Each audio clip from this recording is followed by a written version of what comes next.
What's up, Coffee Coders? Nandito na tayo sa ating part 6 na part 1 ng ating CSS course, which tackles about CSS display type. So, didiscuss natin yung iba't ibang values ng display property. So, let's start.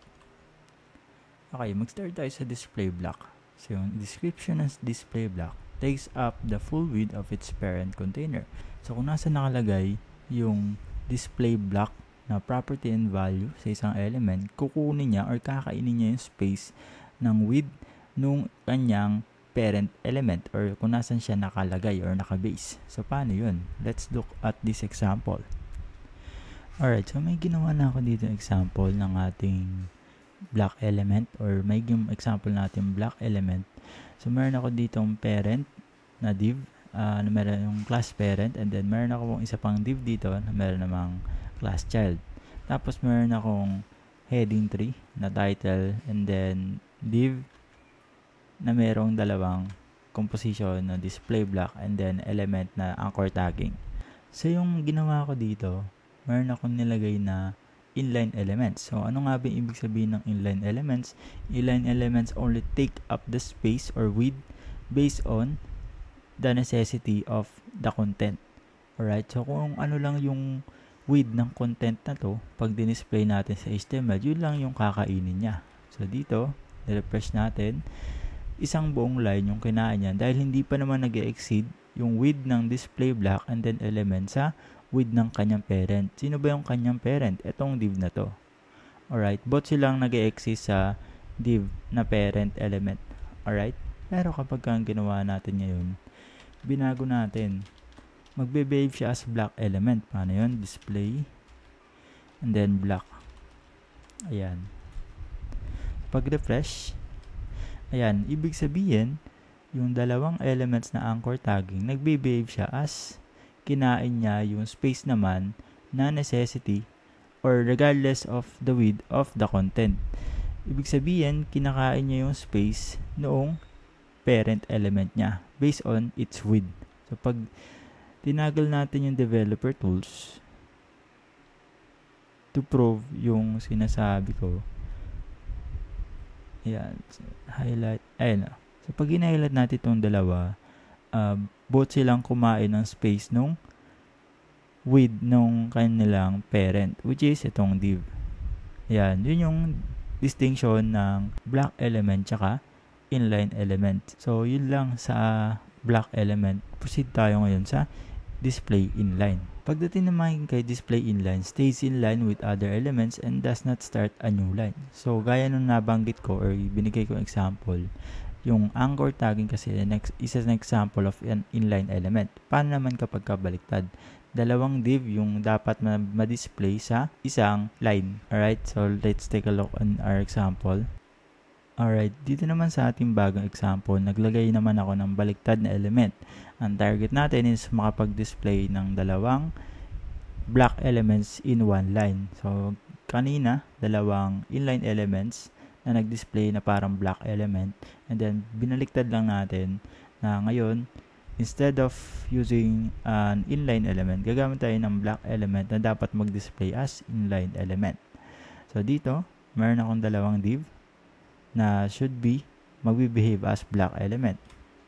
Ayan. So, kung napapansin nyo, naka-separate line siya, parang yung nauna. Pero, kapag ang ginawa natin ay inline, tapos display inline. Ayan. So, nag-epekto niya, na-display siya sa isang line na ang naging behavior naman, baliktad doon sa nauna. So, ang kinain niya naman space, instead of sa parent niya na width, ang kinuha niya ng width naman is yung necessity lang doon sa content niya. Kaya, na-display siya na isang line lang. Alright? So, yun yung distinction ng display block tsaka inline. Let's proceed to our next example. Pagdating naman kay inline block, acts like an inline but allow setting width and height like a block. Alright? Paano yung acts like an inline? Ibig sabihin magdi-display siya sa isang line pero meron siyang width and height. Kagaya ng block. So, paano yun? Let's look back on our example. Ayan. So, dito meron akong bagong element na may same lang naman na elements content doon sa ating inline element. Pero ang gagawin natin is instead of inline, dagdagan natin ng inline block. Alright? So, check natin kung may yung epekto niya.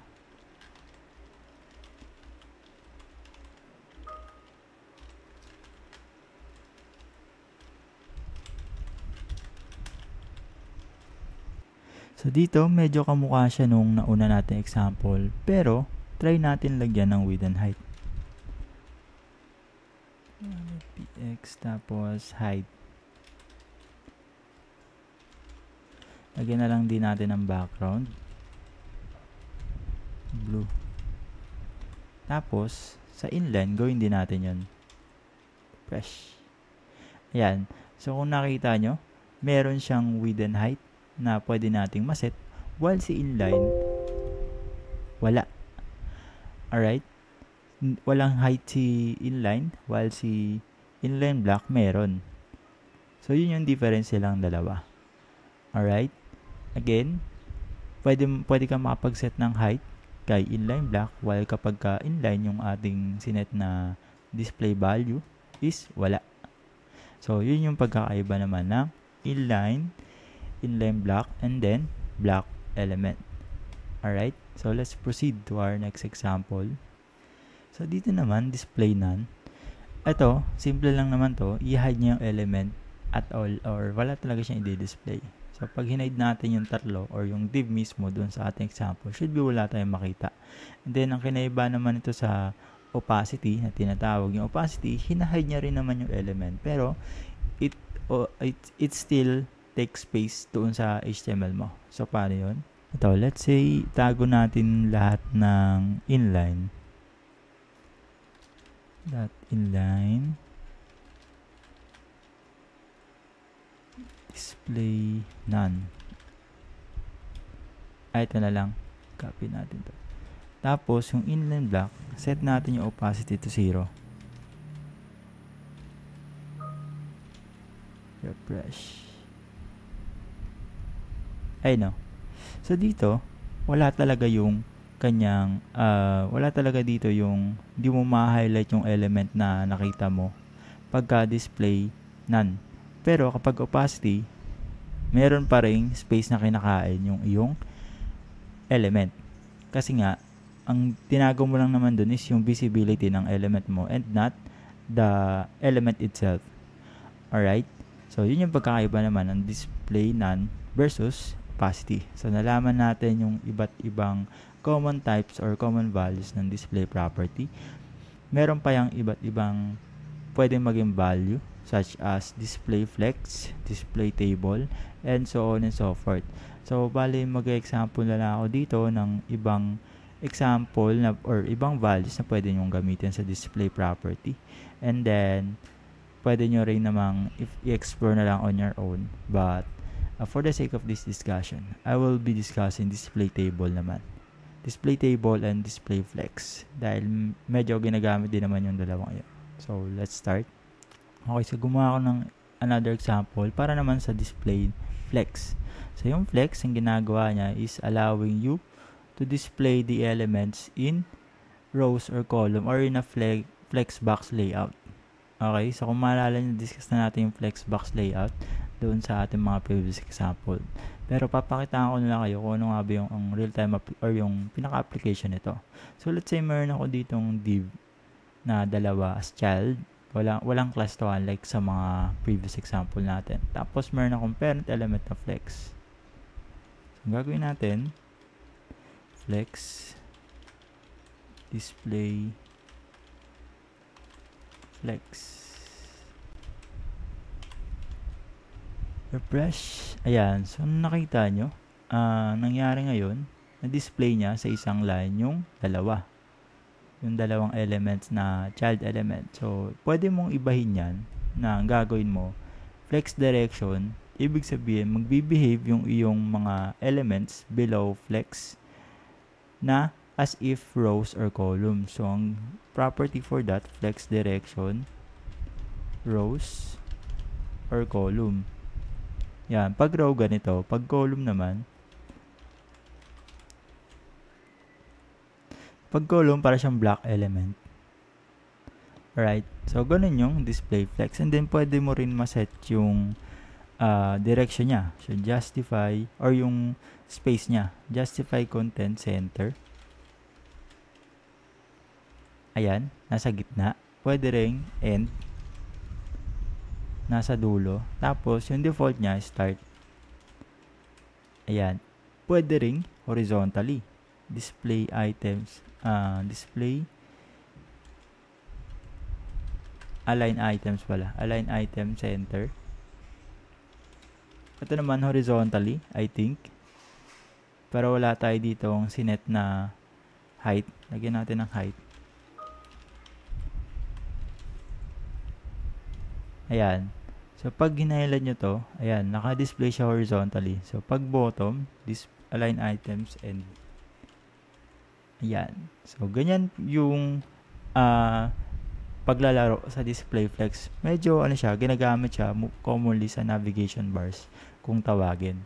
Alright? Tapos, pwede rin yung marami pa siya actually pero sige, kayo lang mag-explore regarding that. Then, mag-move na lang tayo sa next example which is yung display table. Alright? Okay, so meron ako ditong another example naman for display table. Although, deprecated na to actually dahil nga meron naman ng feature yung HTML pagdating sa table, which is meron na tayong table element, yung ganyan. Pero, pakita ko ngayon kung paano nga ba nagbe-behave yung table property or yung table value. So, meron ako dito ang table, row, and then column. So, ang gagawin natin, that table, display table. Tapos, that row, display table row. Tapos, that column, display table column.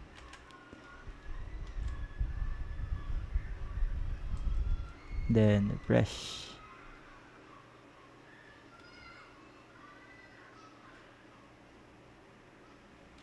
Table cell ata yun.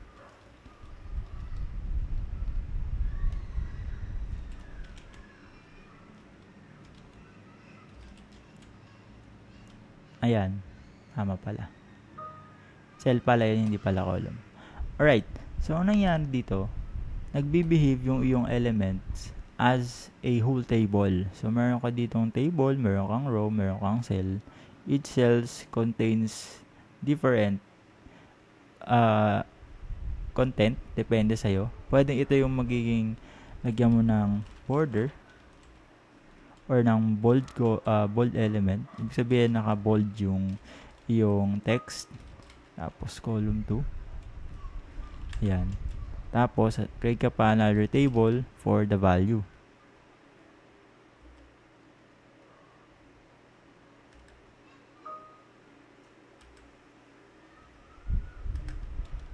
Save, then ayan, ganyan. Tapos pwede mo syempre iset yung width 100%. Ayan. Alright. So, hindi ka nag-create ng another table na table element. Bagkus, ginamit mo yung div para mag-behave siya as a table. So, ganun yung another approach kung paano ka nga ba pwede gumawa ng tables using div. Alright. So, ayun lang. Nagdagdag lang ako ng 2 examples for this topic. Naway, marami kayo natutunan at kayo na bahala mag-explore kung ano pa yung pwede mag-application niya in real life or kung meron kayong ginagawang project. So, tapos na ang ating part 1. Let's proceed na sa ating part 2.